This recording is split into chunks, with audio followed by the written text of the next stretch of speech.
Hello, magandang umaga. Si Jude ulit 'to, ang inyong California Pinoy Nurse Gardener.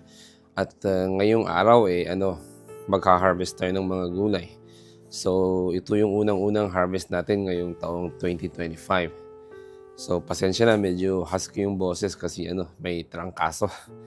So, pagbalik namin ng bakasyon, nagkasakit. So, ito yung kaso. So, anyway, welcome ulit sa aming channel. It's year 2025. So, hopefully, this year is gonna be a good year. And tara, samahan niyo ako mag-harvest ng mga gulay.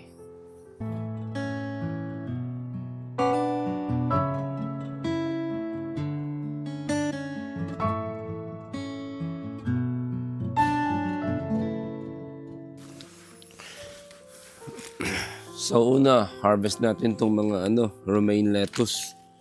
Ito mga naka-intercrop siya sa ating mga onion. So yan. Harvest natin kasi tinatakpan na niya yung mga onion eh.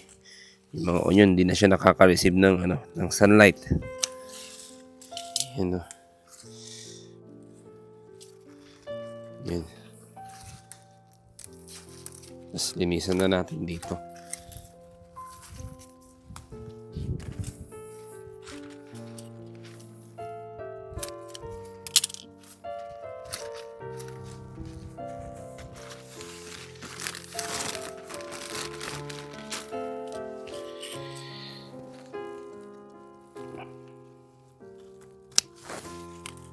Dami mga aphids. Ewan ko kung nakikita niya. Yan, mga aphids lahat yung mga yan.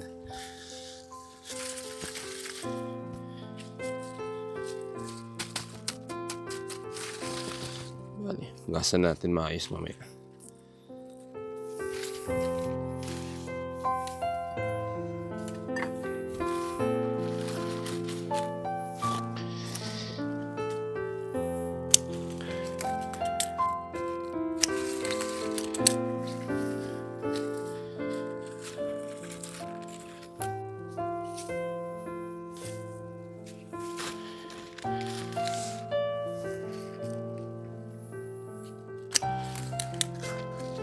Sarap nito crunchy. Tapos medyo manamis-namis.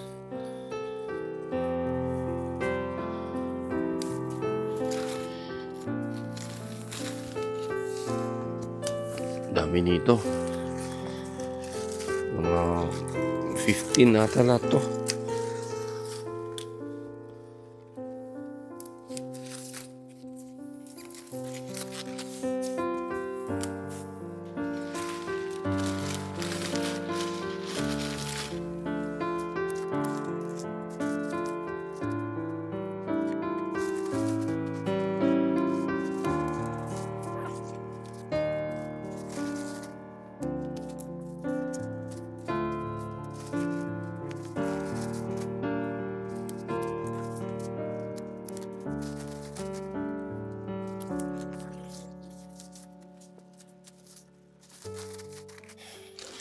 Yun, dami. Lettuce, romaine lettuce. Next, kuha tayo ng Swiss chard. Yan. Yan. Swiss chard. Ito to cut and grow. Kunin lang natin yung nasa labas.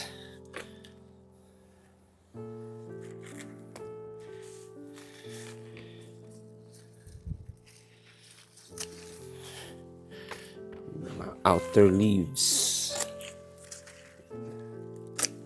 Tapos ito, lalaki din yung mga to.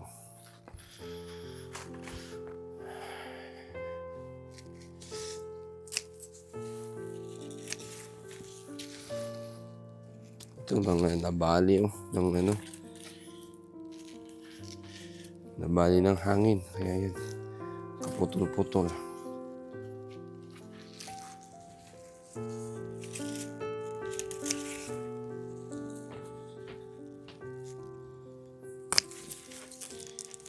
Laki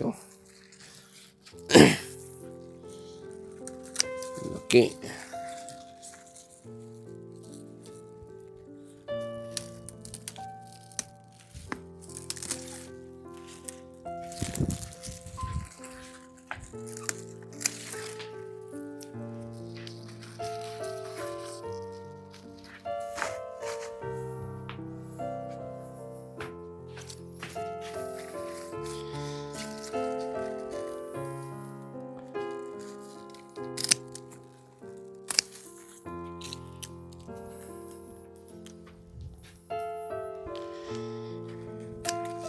Ito, 6. Meron tayong 6 dito na Swiss chard.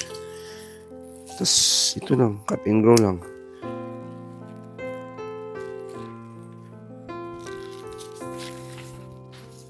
Ano yan?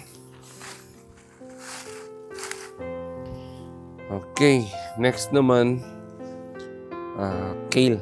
Tara, kuha tayong kale. Ito naman, dinosaur kale.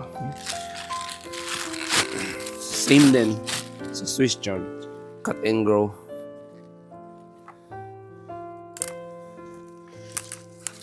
Kunin lang yung outer leaves.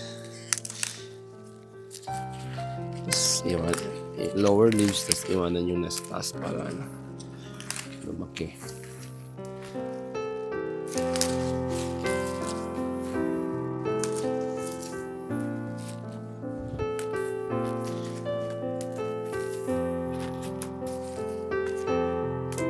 Itong kale, freezer namin kasi stock to ng stock namin pagdating ng summer. Pagkain pagdating ng summer kasi hindi na tayo makaka-grow ng mga green vegetables, green leafy. Kasi masyadong mainit.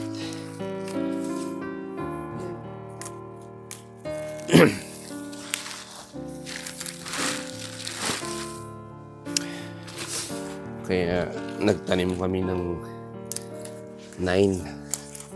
Meron tayong 9 kale dito. Ito lang.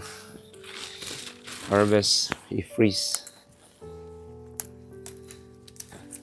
At least meron tayong mga Swiss chard na kinakain, mga bok choy. Ngayong season. So, okay lang na i-freeze natin yung mga ito.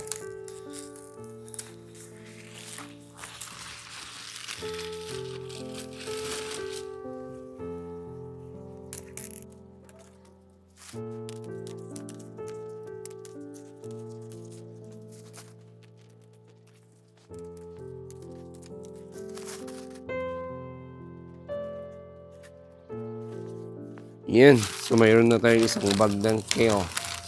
So, next naman, check natin yung ating mga bell peppers. So, tara. Next, ito, bell pepper. Naku. Nangyari dito. Ito, so, may tumutubong, bell pepper sa, loob ng pepper. Tingnan nyo yun,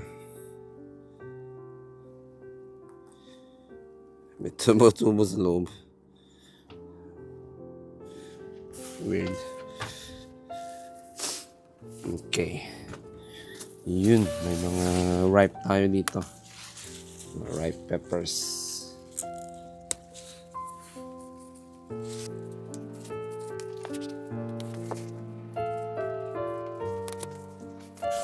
Okay.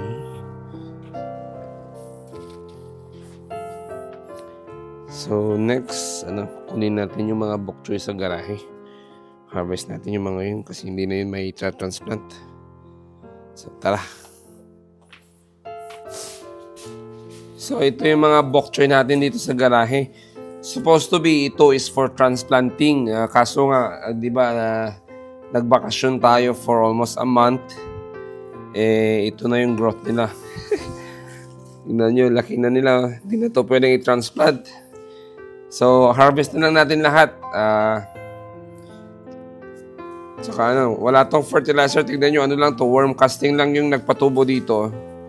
Doon sila kumuha ng nutrition sa worm casting lang na galing sa ating DIY seed starting mix. Yan. So, tingnan nyo. Tumubo na sila. Wala siyang fertilizer. Kaya tingnan nyo yung mga leaves niya nag-yellow. Yan is ano yan. Kulang sa nutrition yung mga yan. Hindi yan overwatering.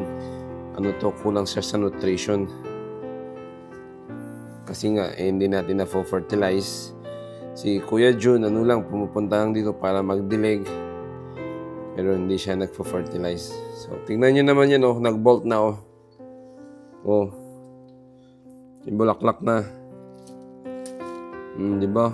Bulaklak na siya. Nakakatawa. So, yeah, harvest natin lahat to. Tapos, yung ating, soil, I think, i-reuse natin. Lagyan lang natin ng worm casting. Tapos, reuse na lang natin. So, sa next video na yan, harvest na lang muna natin ngayon.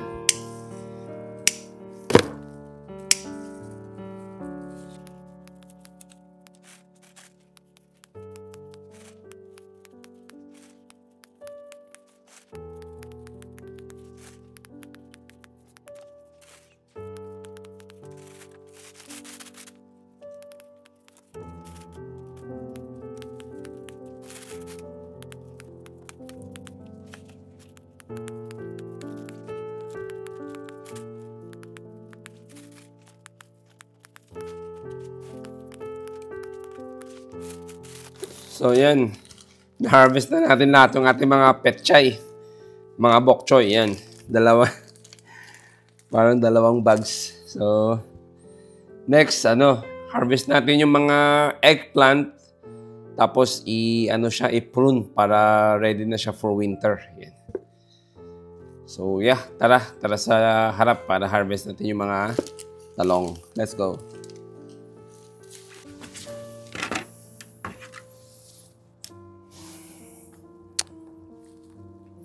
Tingnan nyo, hinugasan ko na ito nung isang araw kaso dusty pa rin. Anyway, kunin natin lahat yung mga talong dito, maski maliliit. Tapos i-prune natin kasi magtataglamig na. Actually, taglamig na nga eh.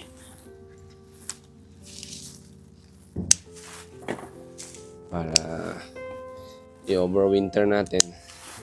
Para pagdating ng spring, mauna tong magpuproduce ng talong. Yan.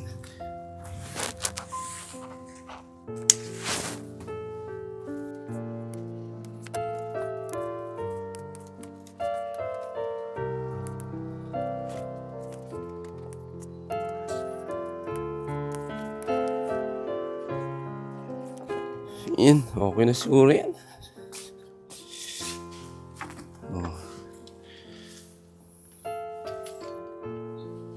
Yan. Talong, dami na din nakuha.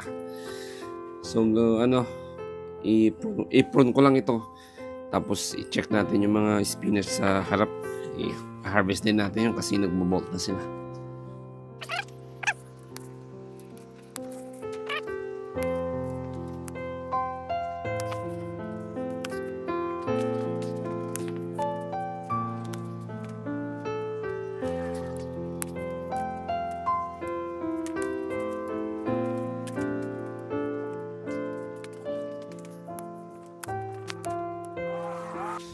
So, yan. Na-prune na natin. Heavy prune. So, may natira pa dito. Tanggalin na natin yan. So, yep. Ready na sila for winter. Tapos, pagdating ng spring, mag-i-sprout na lang yung mga bagong dyan. Sibol. Yan. Bagong sanga. Tapos, hopefully, mag-produce siya ng eggplant early.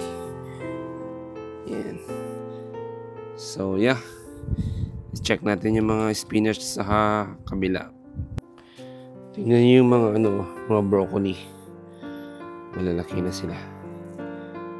Pero hindi pa to ready. Hindi pa sila ready. Ito siya, buhaghag. Hindi siya tight. Yung broccoli head niya is pakalat. Kung bakit. I think sa init, mainit pa ata kasi. Kasi dapat ganyan, oh. Tight siya. Pero mostly ganyan, kalat-kalat. So, check natin. Yan, mga ating mga spinach, oh. Yan, nagbubulaklak na, oh. Nag-bolt na. So, tanggalin natin lahat ng mga spinach dito.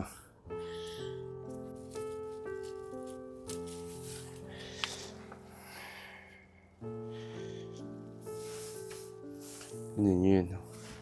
Nagbubulaklak na.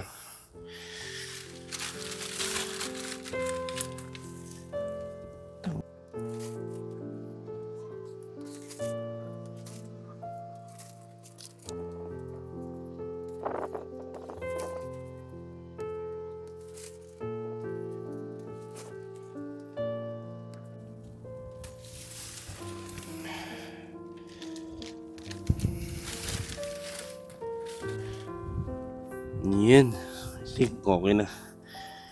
Nakuha na ata natin lahat. Yan. Spinach.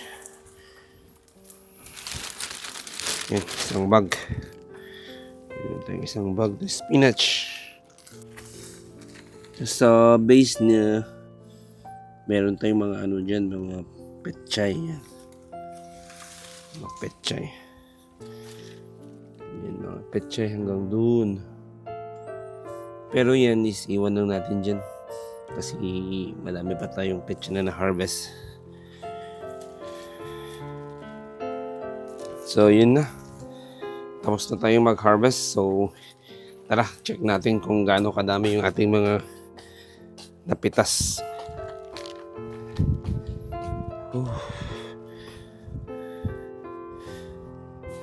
So nagpitas tayo ng mga spinach, talong, Swiss chard, kale, bell pepper, saka romaine lettuce. So tara, check natin.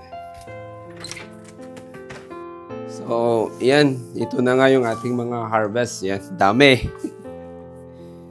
Yan, first harvest sa year 2025. Yan. So check natin. So yan, madami tayong talong. Kinuha na natin lahat kasi in-overwinter natin yung yung talong. Tapos ito, dami din dito, mga romaine lettuce. So hugasan natin to, i-slice, tapos ilagay natin sa fridge, sa zip bag, sa fridge. Tapos ito, kale. So ito, lagay natin to sa freezer. Tapos meron tayong Swiss chard. Ito pang lunch na yan mamaya. Tapos mga bell pepper. Itong mga green nahulog to eh. Itong mga nahulog sa dahil sa malakas na hangin. Pero may mga may nakuha tayong mga ripe. Yan. Gawin natin chicken fajita. Tapos meron tayong isang bag ng spinach. Ito i-freeze din natin to. Tapos mga bok choy na overgrown bok choy seedling yan. Ito, dami. So yan, mga harvest natin. Yan, dami. So yan, first harvest 2025. Yan. And hoping and praying for more bountiful harvest this year 2025. Yan. So hopefully this will be a good year for us. So yep, again, thank you so much for watching. Thank you so much for those who have subscribed. Thank you so much for supporting our channel. And ingat po kayo palagi. God bless. Bye!